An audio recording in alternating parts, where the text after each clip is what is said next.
My first memory of my rabbi growing up, Rabbi Lawrence Kushner, I was 5 or 6 years old,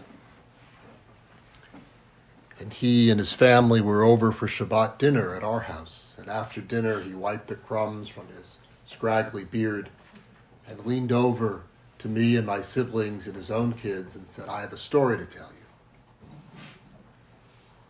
He said, "Once upon a time, there was a man walking in the woods.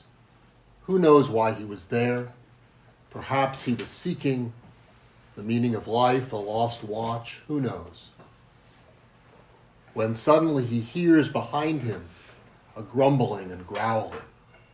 And turning around, he sees a mountain lion that looks hungry and fierce. So seeing no other option, the man started to run, and the mountain lion chased after him. Until the man suddenly came to the edge of a steep cliff.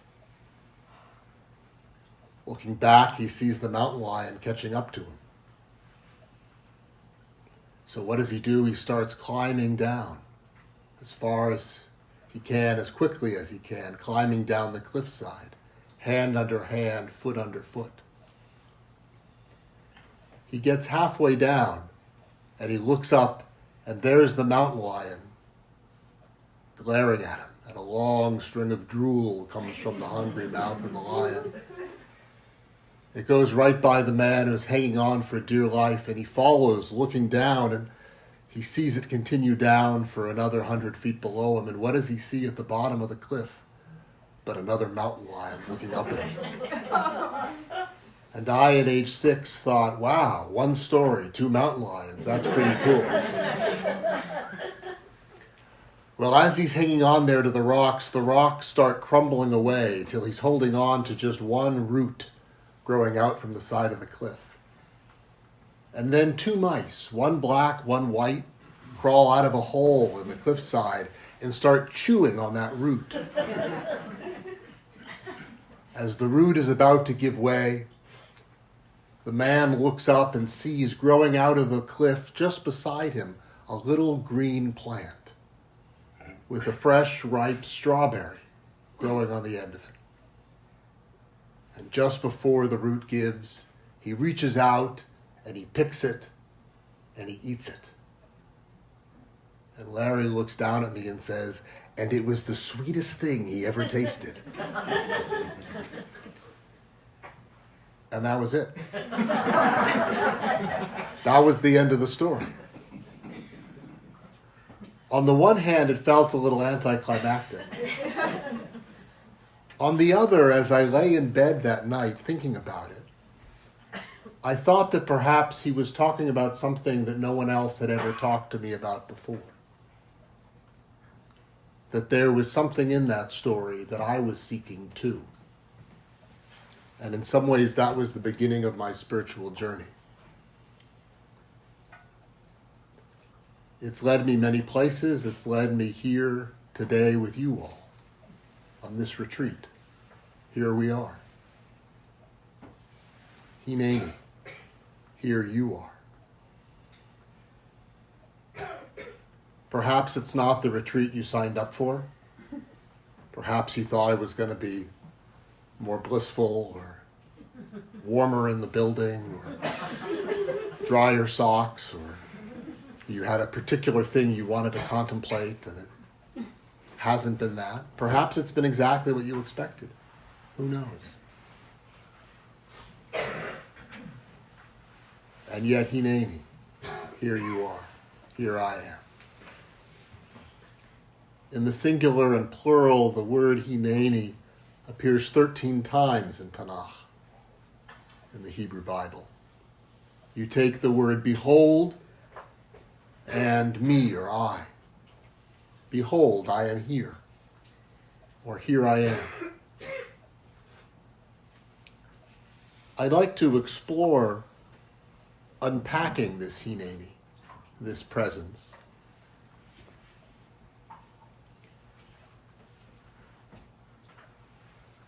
And one of my other memories from Larry Kushner as a child was that his sermons would always very quickly get to a number. He would say something like, There are 4 parts of Hineni. The first one, showing up. The second one, connecting. The third, accepting. And the fourth, affecting change. So in honor of him, I made that list of 4. Showing up.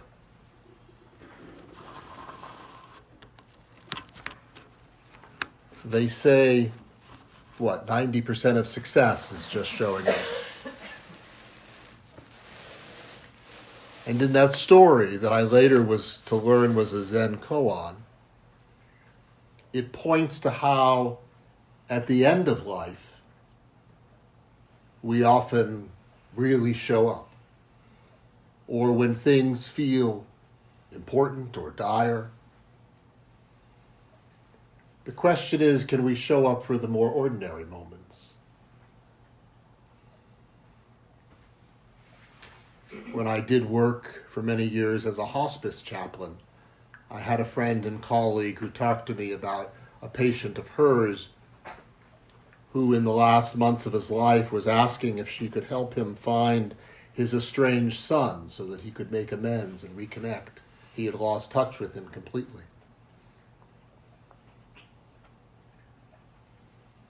And with the people that I work with who are doing long sentences in prison,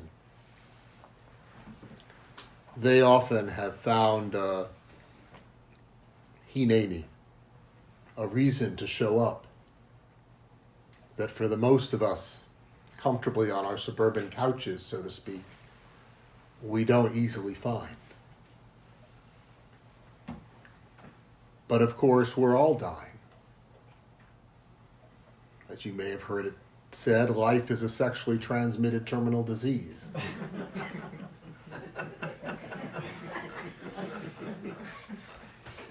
And as my teacher, Bo Lazoff, who did a lot of work in prisons, wrote a book called We're All Doing Time.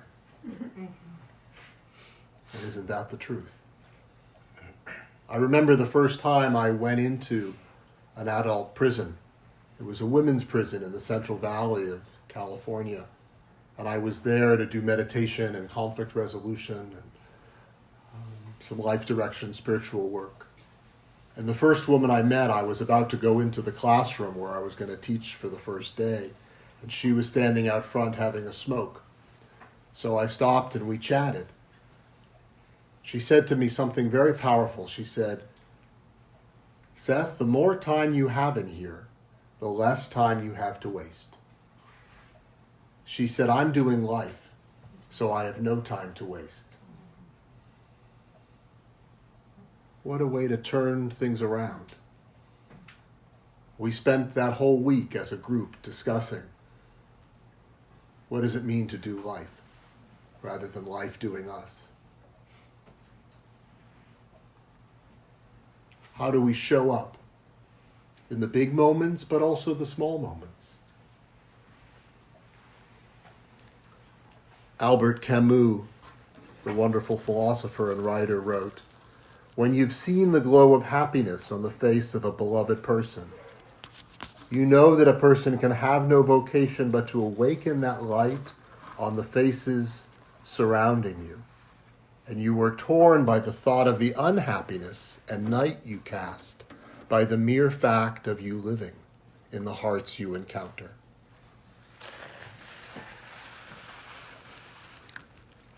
How do we show up and be more present? And what keeps us from showing up? It seems to me one of the most ostensible things that keeps us from showing up is me. Me, my, mine. The way that the ego directs us, confines us, obsesses us with ourselves. As the wonderful writer Anne Lamott put it, "I may not be much, but I'm all I think about."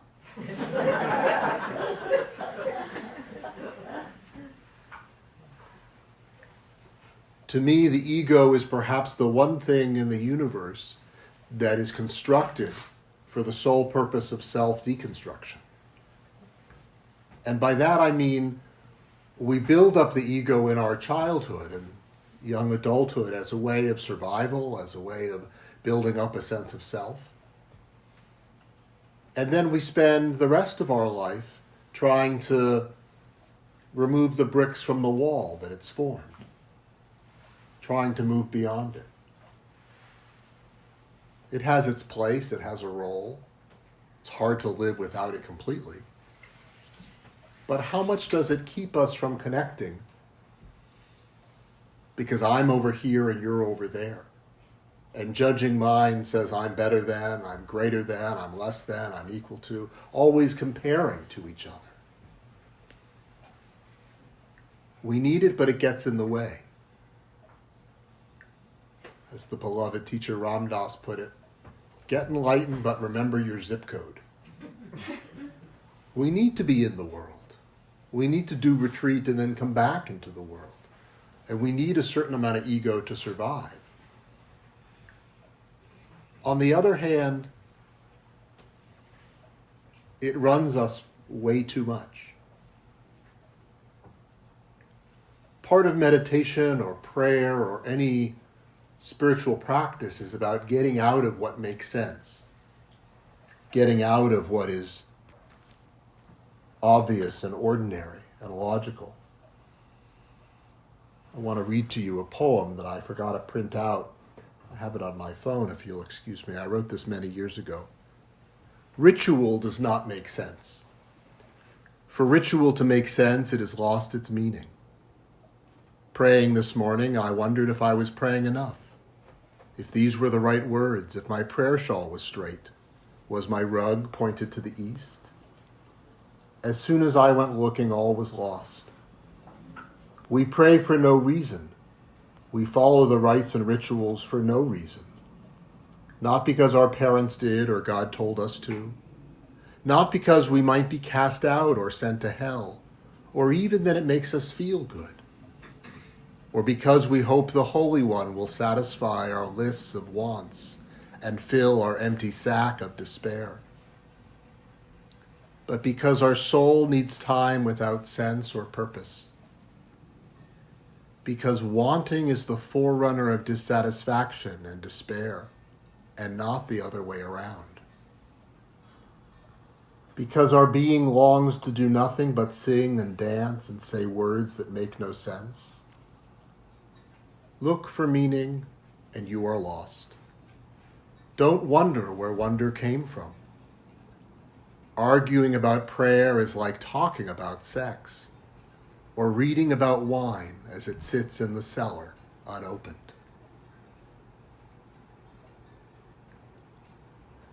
So we show up. We show up on retreat. We show up in our lives. We let go of the logic and try to be present. Which brings us to number 2, connecting. We all know what it's like to show up but not really be there. And all the more we know what it's like when other people show up but aren't really there.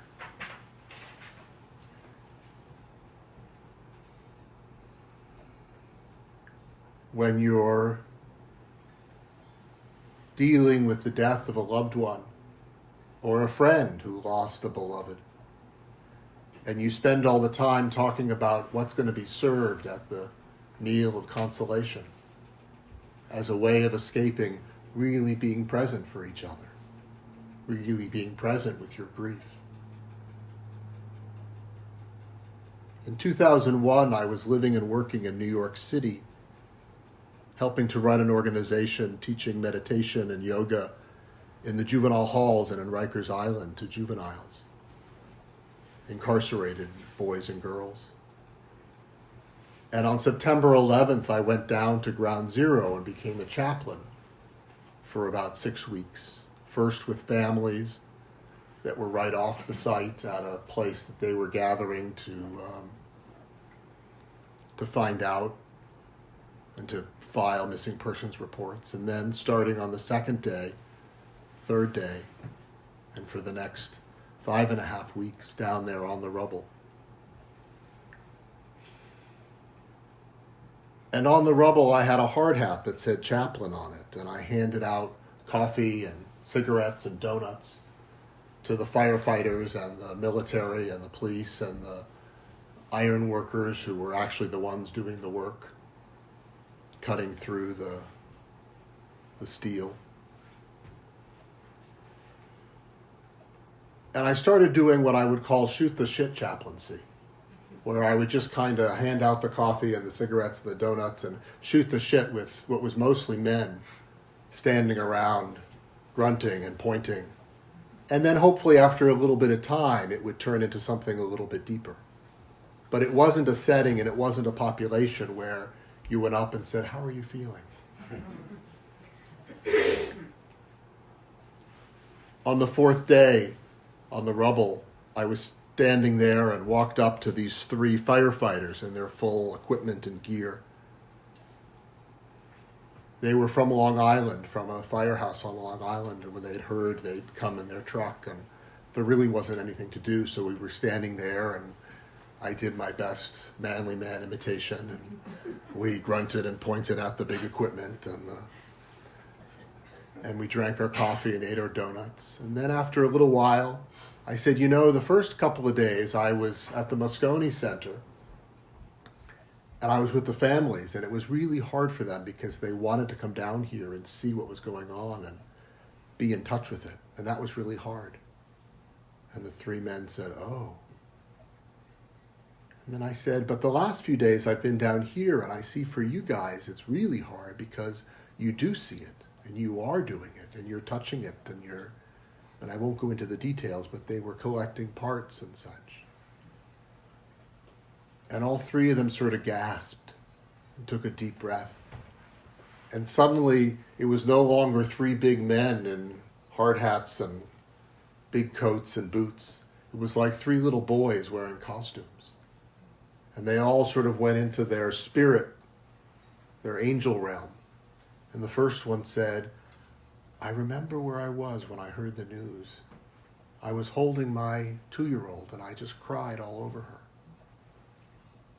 My wife couldn't understand why I had to come down here." And the second one said, "My grandmother died just a few weeks ago and I keep seeing her spirit above the rubble." And the third one said, "My brother was a cop. He was in the 2nd tower. And we just keep praying that we'll have something to bury." And there was a pause.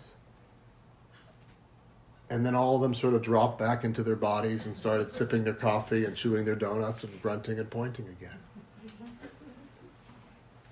And after a few more minutes, I said goodbye and walked away and walked to the next group of men. And as I was leaving, I thought, the important part wasn't so much that they connected or shared with me, but they connected and shared with each other and developed an opening to be able to do that.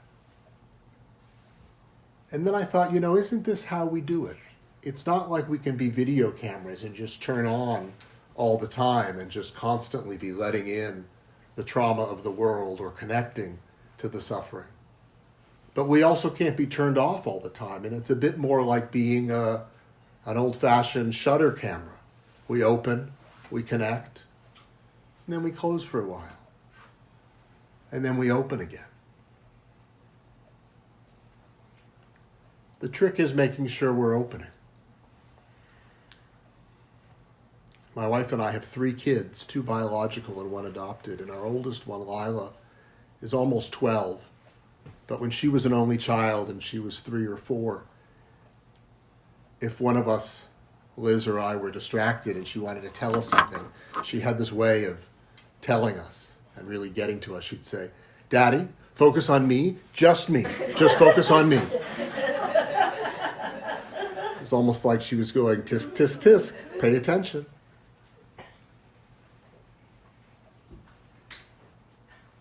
There's a line in the Torah when Jacob wakes up from his dream, his mystical dream, and he says, "God was in this place and I did not know." Rabbi Larry Kushner wrote a book of that title. And he interprets it that the reason why the word "I" is repeated twice God was in this place and I did not know, is really pointing to the fact that it's when we get caught in the I that we don't connect. We don't connect to each other. We really don't connect with ourselves because we're caught up in the story of ourselves. And we don't connect with the divine, with God, with the mystery, with the sublime.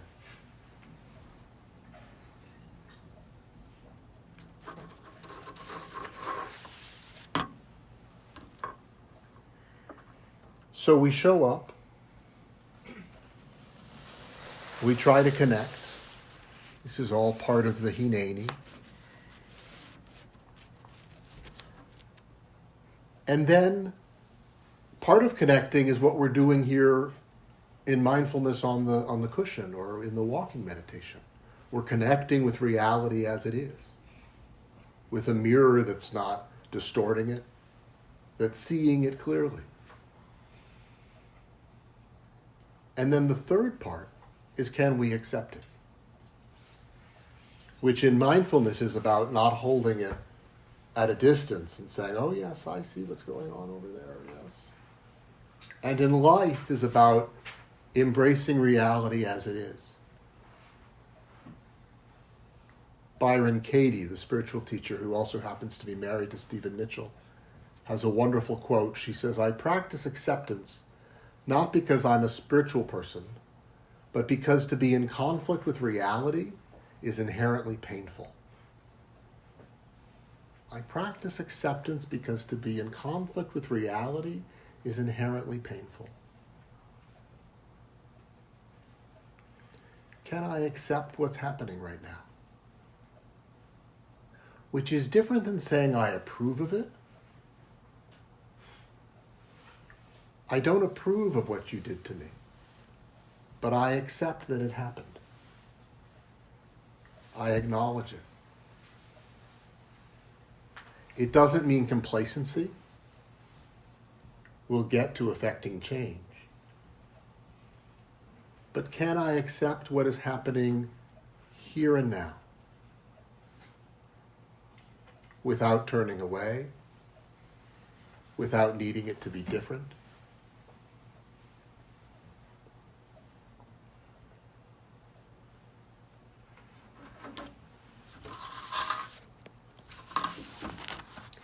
Can I accept without finding ways of tuning out or turning off? Jack Kornfield, beloved teacher and friend, has a wonderful little quote, teaching, you may have heard this before.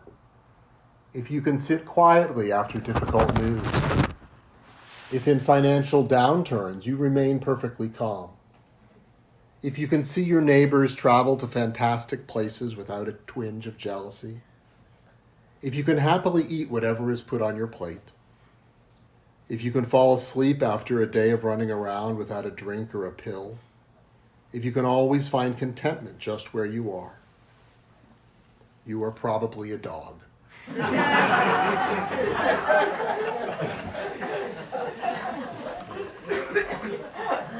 Acceptance is really hard.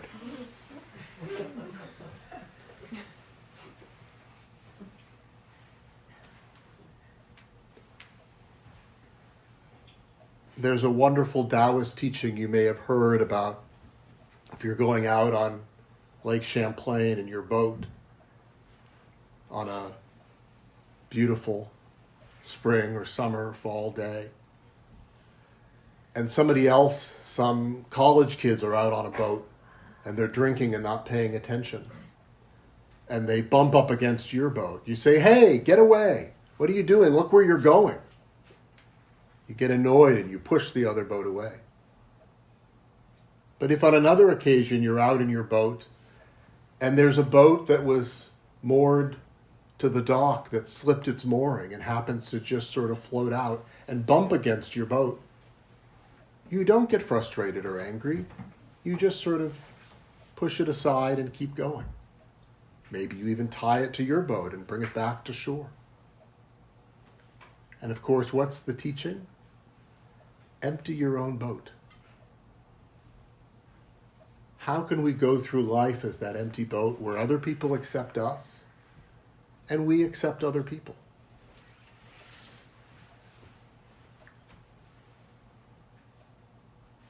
It's usually with the ones that we love the most in our closest relationships that this is the hardest to do.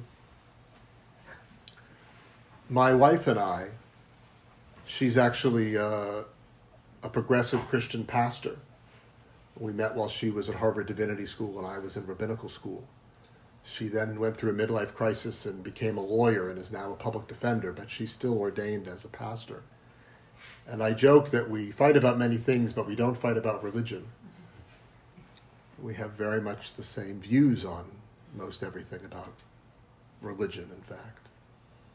But one night we got in a big fight about the knives in the kitchen. Because there are the ways that you dry and put away knives, and there are the ways that you don't dry and put away the knives. And there are some things you just can't accept, basically, I think is what it comes down to.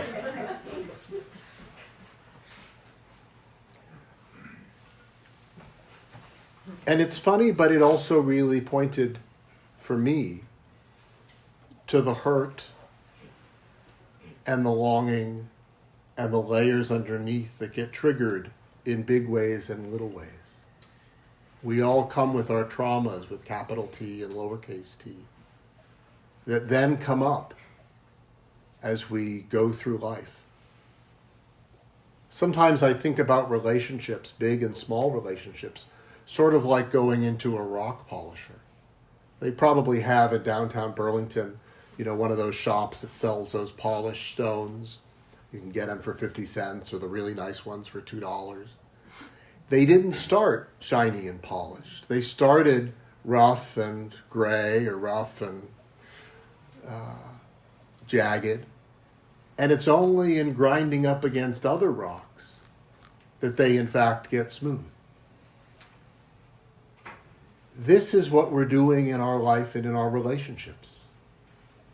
We're smoothing out our rough edges, and we're smoothing out the rough edges of those around us.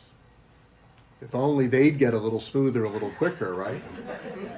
But we really don't have control over them. We barely have control over ourselves.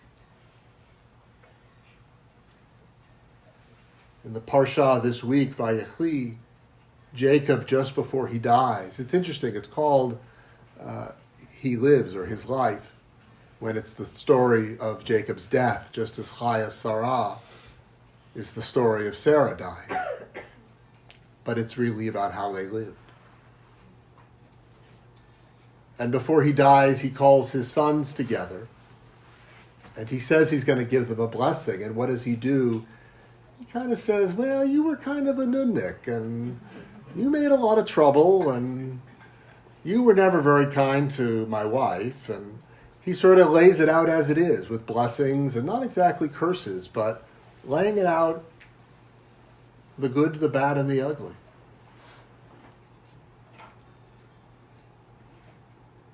Helping his sons, perhaps, to smooth some of their rough edges. Some people say, well, there are things that we should never accept. I could never accept Hitler. What Hitler stood for was based entirely on non-acceptance. And again, it's not about approval by any means. But it's about saying, yes, this happened.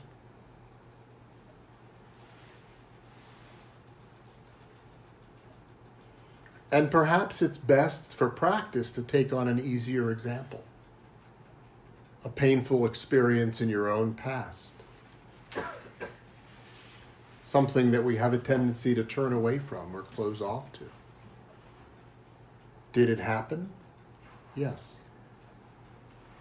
Does it serve me to not look at it, to turn away, to build walls? Excuse me. In many ways, acceptance leads on to the practice of forgiveness. The best teaching I ever heard about forgiveness was, forgiveness is giving up all hope of a better past. that when we don't forgive, it's really about, on some level, feeling like maybe it could have happened differently. The definition of non-acceptance.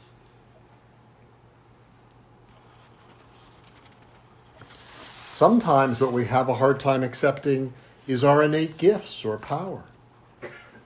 God forbid we're seen as capable and succeed and overshadow our parents or our spouse or our children.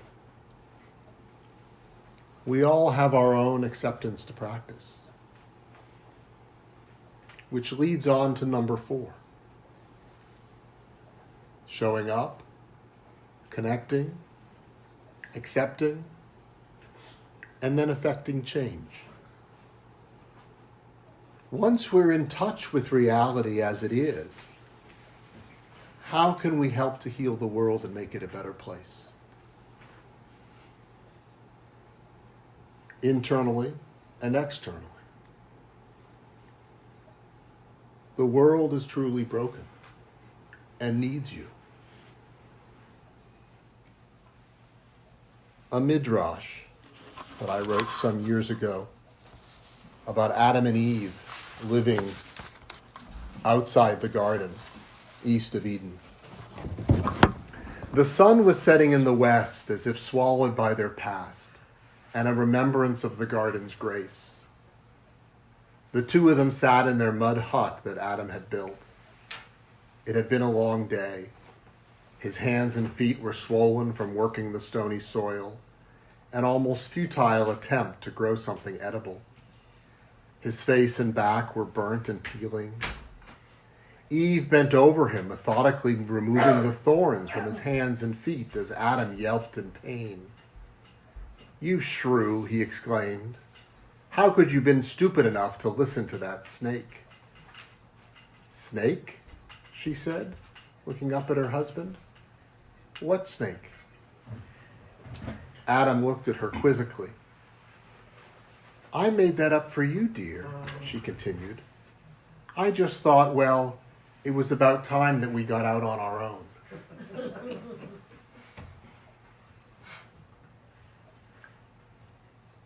What would leaving this retreat and going out and effecting change look like for you? Internal change, relationship change, world change. I watched not so long ago the movie The Trial of the Chicago 7, a wonderful movie. And it reminded me of a story that I once heard from Ram Dass. During that trial and during the riots in Chicago and all through that period, he was in India with his teacher. And he was getting letters from friends of his who were part of the Chicago 7 and from others and feeling like, I should be there. And his teacher was saying, you should be here, practicing. But when, after quite a number of years, his teacher finally said, it's time for you to go back and teach, re-engage. His teacher's last words to him before he left, he saw him again, he went back, but before sending him back into the world, were Ram Dass.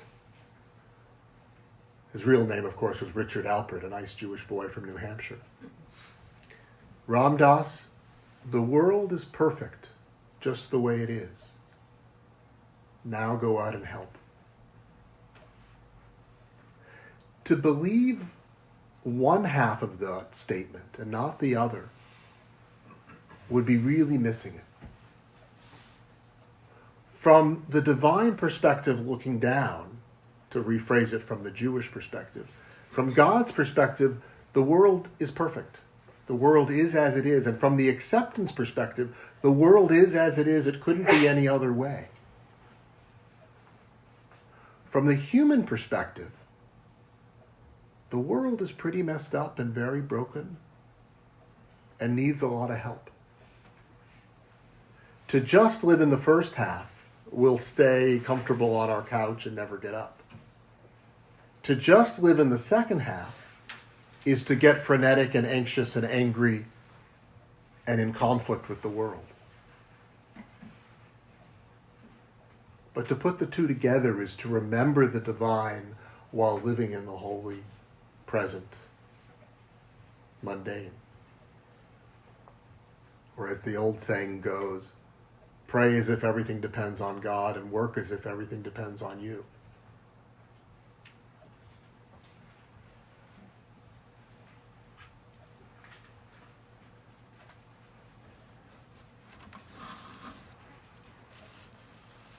I want to end with a story about my great-grandmother Jen.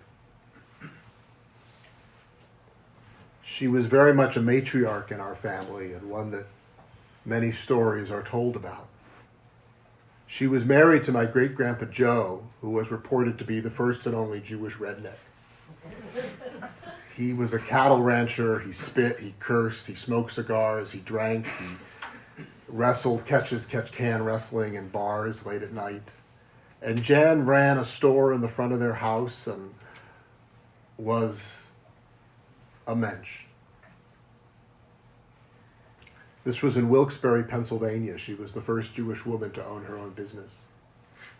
And during the Depression, she was in the kitchen with her sister, baking bread and cookies for the store.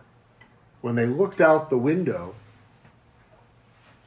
just like out here, perhaps it was snowing, and out of the woods that led to the railroad tracks, where the coal trains would go by, a hobo came out of the woods with a bag over his shoulder, walked right into their backyard, and when he got in the yard, he went right under the clothesline and started picking up the clothespins that had fallen off the line.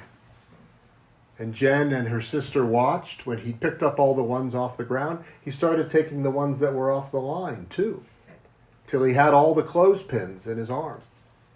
Then he left the yard, and the next thing they knew, they heard the bell ringing that someone was coming into the store. So Jen picked up the tray of cookies or bread and walked out of the kitchen into the store, and sure enough, with her sister right behind her, there was the man standing by the counter. So Jen and her sister went behind the counter. She said, "How can I help you, sir?" "Well, ma'am, I'm selling clothespins." And her sister gasped, and Jen looked at him. "How much?" He said, "Well, it's a good armful. I'd say about a nickel." She said, "All right." She opened the cash register. She took out a nickel, put it on the counter, and he put the clothespins on the counter. He took the nickel, he went over and got one of the fresh loaves of bread and gave her the nickel back, said, "Thank you, ma'am," and walked out. As soon as he left, her sister said, "Jen, how could you possibly have paid a nickel for that for those clothespins? You know darn well those were your clothespins." And she said, "Yes. But you know darned well that if he had just come in and asked me for a nickel, I would have given it to him." And then she said the most amazing thing. She said, "If he wants to feel like he's working for a living, who am I to take that away from him?"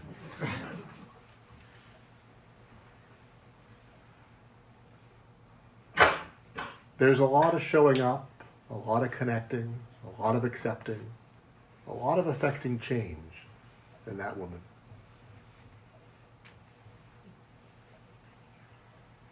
And I can feel from our time together, there's a lot of all those things in this room too.